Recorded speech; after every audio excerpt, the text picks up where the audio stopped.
Good morning mga kalapatids. Another day tayo, abangan tayo ngayon. It's a beautiful day. Blue sky. Ayan. Napakaganda ng weather ngayon dito sa London. Ayan. Sharing araw. Napakabuti at binigyan tayo ng maliwanag na race for today.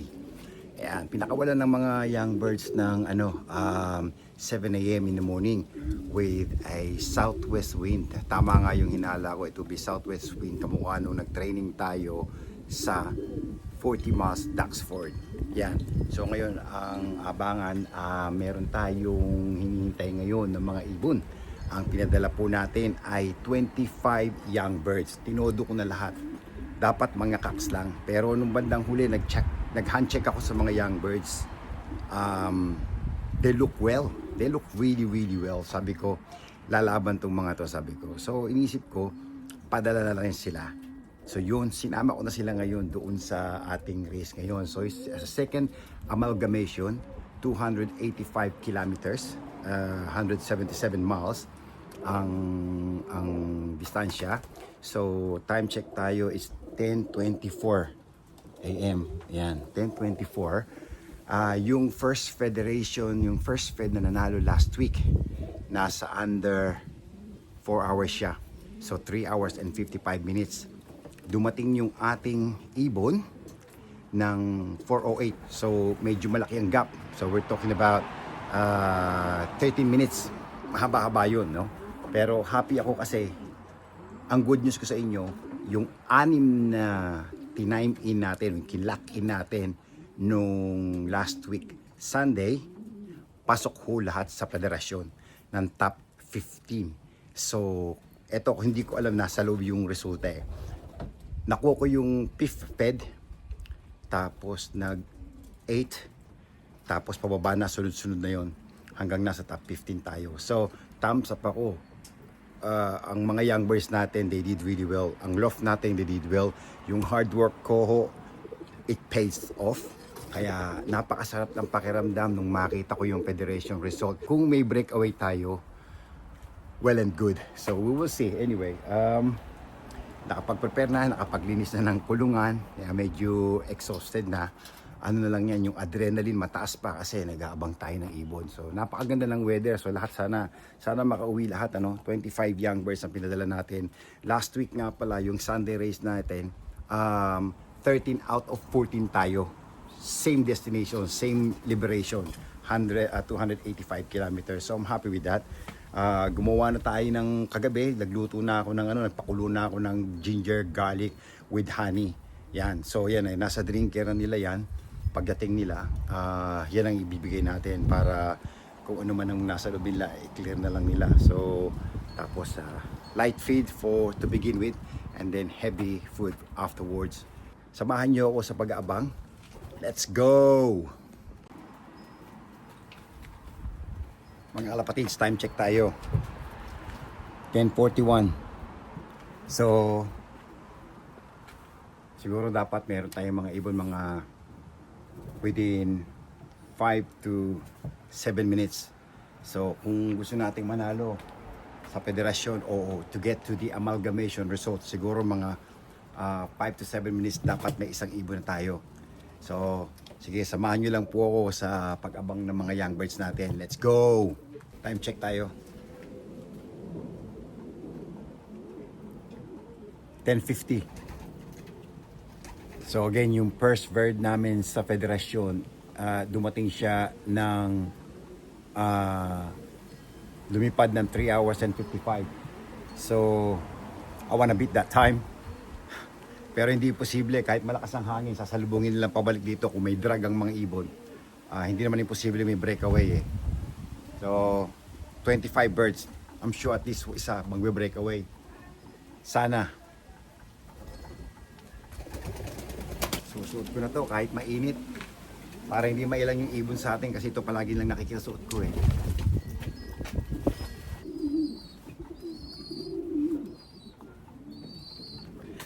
Time check tayo. It's now 11 a.m. So 4 hours on the wings na ang mga ibon natin. Yung unang ibon natin last week, 4 hours and 8 minutes. So tingnan natin kung meron mas mabilis doon makakabit ng oras na yon.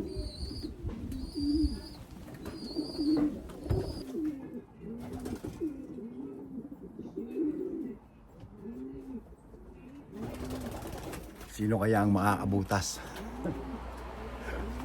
177 miles.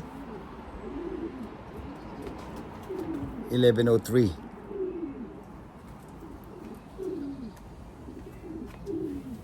Mukhang mas mahirap tong race na to kaysa nung last week. Kasi super lakas talaga ng hangin eh, oh. Tek kung makikita natin to dito.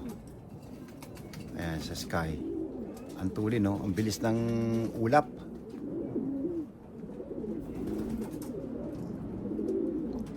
Malakas ang hangin sa taas. Mukhang hard race to. Masyado nang mabagal yung ibon. Siguro nasa mga ano lang yan, siguro mga just under 1200. Bagal sila ngayon. Nahihirapan mga ibon dyan. Sana makauwi lahat para may panlaban tayo sa combine in 2 weeks time. Next week ang race namin ay Redford, which is 130 miles. The following that's 230, yun yung combine. Sana makauwi lahat yung ibon natin, especially yung mga ano natin, yung mga skim ring. Abang lang tayo. Naiinip na ako. Ganito talaga ang nag-aabang ng mga ibon. Kakasakit na ng lieg. Natitense ka pa.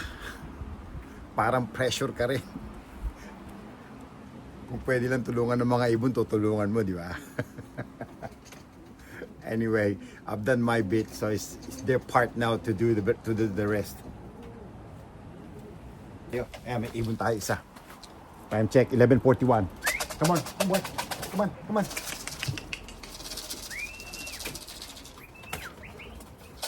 Come on, come on, come on. Good job. Come, come, come, come. Come on. Good, good. Come, come, come, come.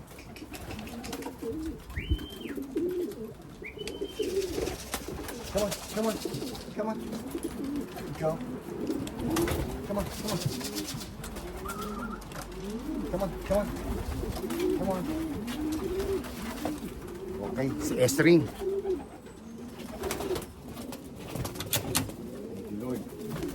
Thank you, Lord. Yung S-ring na hen ko. S-ring to. Yan. Si S-ring. Thank you, Lord. Meron na tayo isa.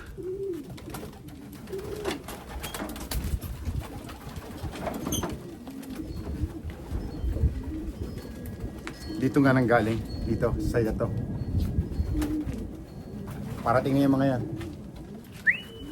Meron pa isa. Meron pa tayong isa. Galing dito sa likod.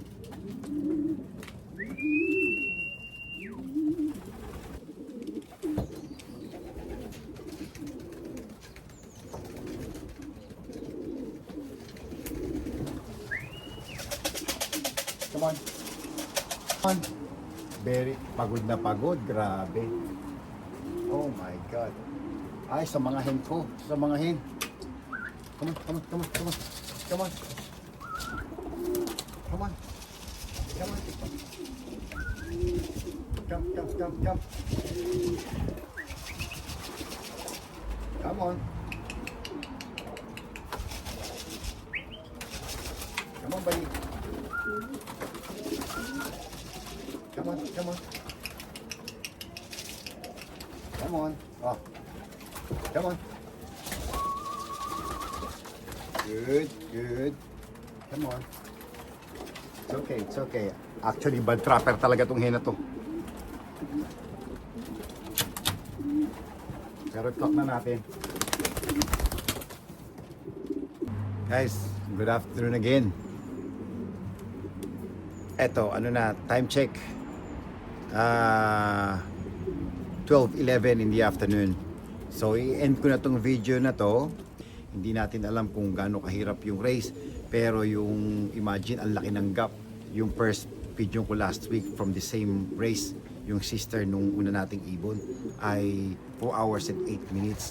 So ibig sabihin mas mahirap tong tong race na to kasi napakalakas ng hangin.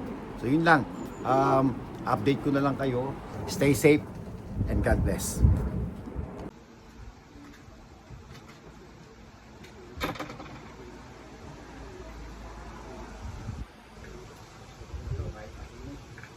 Para hindi mailan yung ibig sa atin, ito palagi na nakasasip ko.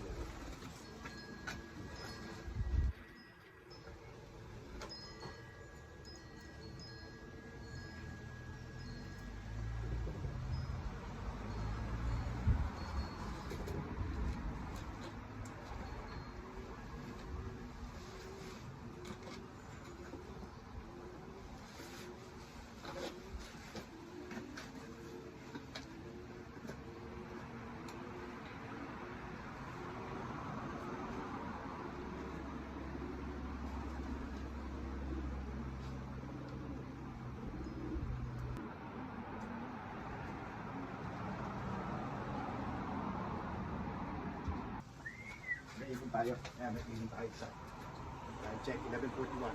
Come on, come on, come on, come on.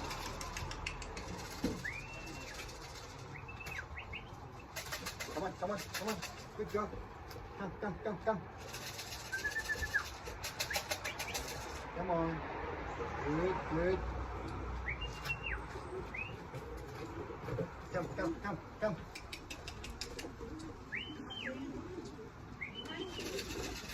Come on, come on, come on.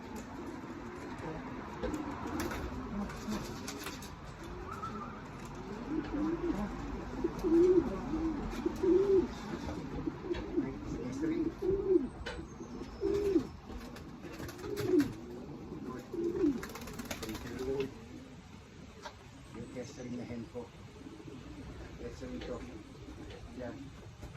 Kestering. Good. Meron tayo isa. Grabe. Ayos ang mga hen ko. Ang mga hen. Come on. Come on. Come on. Come on.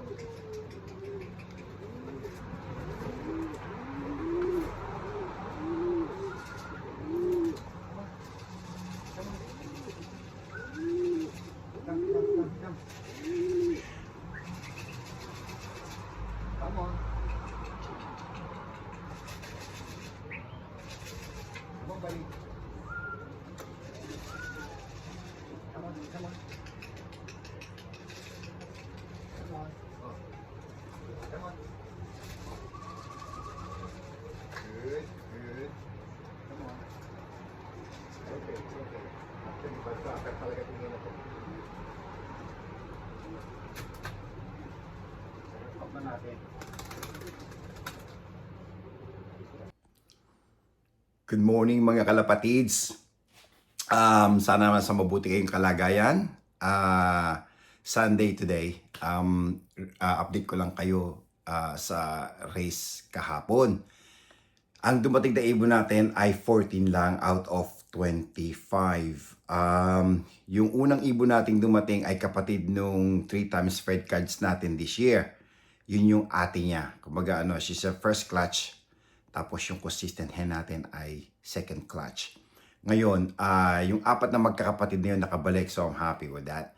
Ngayon, yun naman pong mga S-rings natin, yung S-rings ay, kaklarify ko lang, yung po ay skim ring. Yung S-ring kasi kami, lahat ng singsing ko rito ay puro A-ring. So, GBA and then yung mga numbers. Yung S, yun ang binibili namin sa mga organizer ng special race. Kung ang ibon mo ay makarating hanggang dulo and the bird is the fastest from that race, 230 miles, which is Darlington, you get a good prize money for that winner. I think there's a second prize and a third prize as well. So yun ang S-ring natin. Ang S-ring ko lang na dumating ay 2. Magkapatid pa sila. Ngayon, hinintay ko pa yung dalawa. I'm sure yung 11 nawawala right now, I'm sure they're still working very hard to get home. Again, 14 lang po ang umuwi natin ibon. We're still missing 11. Ang resulta ko nga pala sa federation ay 12th and 15th federation. Medyo lubog ako this time. But I'm happy. I'm still in the Fed result. Ngayon, sana sa susunod na race, which is 130 miles, tinitignan-tignan ko yung mga ibon kung papadala ko sila o hindi. But I'm thinking of not to send them. Tapos ang gagawin ko lang, pukpukin ko sa training. Providing ang mga ibon natin ay in good health at saka ang molt nila ay ayos. Kasi nga, hindi ako nag-darkness, kaya ang molting ng mga ibon ay nagda-drop, ng mga feathering nila ay nagda-drop na. So, it's my fault, hindi ako nag-darkness. Ang plan ko talaga ay darkness sila this year, which is my final year for that big young bird loft natin dito. Kaya tayo nag-breed ng medyo marami. So, I failed there, but regardless, nandyan na yan eh. Move on lang tayo, di ba? So, sana, sa susunod na race, sa combined race, if the birds are fit and well, papadala natin sila uli sa combine sa 230 miles and sana mas maganda ang resulta natin sa combined race. Ngayon, at the moment, marami ng bird days na nawala. Yung mga young birds, marami nang nawala. At ang sickness, yung fat eyes, they called it, which is, I think, part of the respiratory problem. Nandiyan pa rin, hindi pa rin nawawala. So, marami pa rin members na hindi pa nagpapadala sa club or federation. So, let's move on. Again, 14 out of 25 lang tayo. Susubukan nating ibalik ang lakas ng mga ibon para makapag-compete again in 2 weeks time.